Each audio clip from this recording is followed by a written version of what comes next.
Imagine being woken up to banging on your front door. Your house is surrounded, so you toss the evidence to your friend, who slips it into her underwear. You answer the door to 11 men who burst into your home, and for 2 hours, they ransack it. You're ordered to get dressed and get into a car that's waiting for you outside. You're relieved they didn't find what they were looking for, but terrified of what's going to happen. This was a reality for Irene Sendler, a Polish Catholic social worker whose so-called crime was rescuing Jewish children from the Warsaw Ghetto. Most of us have been the victim of some type of prejudice, whether it's for your age, your sex, or your race. There will always be people who do nothing, and then there are the courageous few, like Irene Sendler, who risked everything. Oddly, I first learned about Irene doing an online crossword puzzle. The search led me to the website Life in a Jar, the Irene Sendler Project. I was so moved by her story that I began reading everything that I could about her online. And then I began retelling her beautiful story that I'd like to share with you today. First, I'd like to talk to you about how, according to the web version of the Encyclopedia of World Biography, she rescued 2,500 Jewish children from all but certain death. And then I will tell you about how she preserved the records of those rescued in hopes of reuniting the children with their families. First, I'd like to talk to you about how she was able to rescue so many children. According to the Encyclopedia Judaica and an entry written by Mordecai Paldiel, Irene worked for the Social Welfare Department, Warsaw Municipality. Now, this would give her special access inside the ghetto, and she would have first-hand knowledge of just how dire the circumstances were for the residents that lived there. The Germans were afraid of the epidemic that the poor sanitation conditions had caused, so they were more than happy to help let the Poles take care of the health and sanitation issues for them.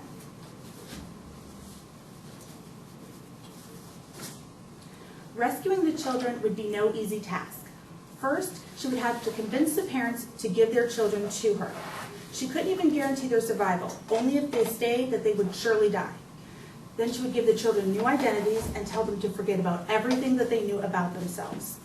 And since the Nazi guards would often force children suspected of being Jewish to recite the Lord's Prayer, she taught them how to make the sign of the cross and basic Roman Catholic prayers.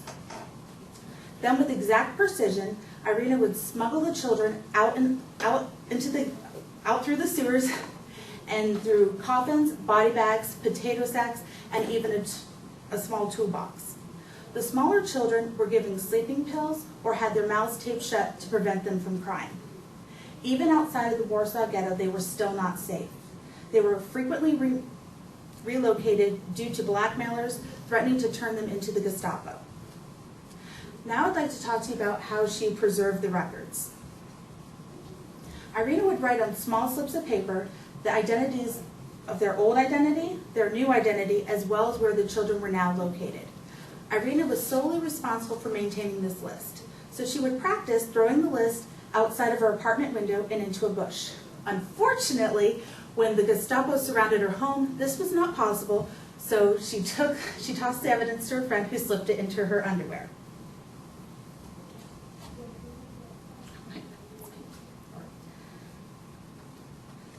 Through her organization, Irene learned of a revolt against the Germans. Days before the uprising, Irene took this list, put them in 2 small jars, and buried them underneath this apple tree in her friend's garden that happened to be directly across from Nazi headquarters. After the uprising, almost all of Warsaw was destroyed. However, Irene and her jars had survived. According to Catherine J. Atwood in her book, Women Heroes of World War II, when the war was over and it was time to reunite the children with their parents, it was discovered that most of the parents had died in the Treblinka